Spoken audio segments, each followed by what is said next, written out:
तीसरा गेना लेके चल बड़ा देखो ने कहा होता तीसरा गेना में कैच रहे पीछे लेकिन कैच ना ले पहले वन कोनो दिक्कत ना सिंगल से भइल ई रन के पूरा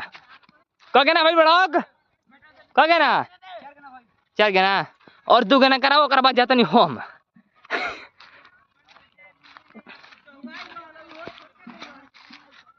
चल तो चौथा लेके 5वां गेना लेके चल बड़क चली ई बीट गेना के लिए बड़न लास्टवा गेना बचल बाटे ओकरा बाद जाई हम देखी जगह कितना मस्त गेना करा लल बन बड़क ओवर आउट आउट आउट ए भाई वीडियो बने बनी हम आउट बा लइका आउट बा ए लइका आउट बा आइल बा आउट आउट आउट आउट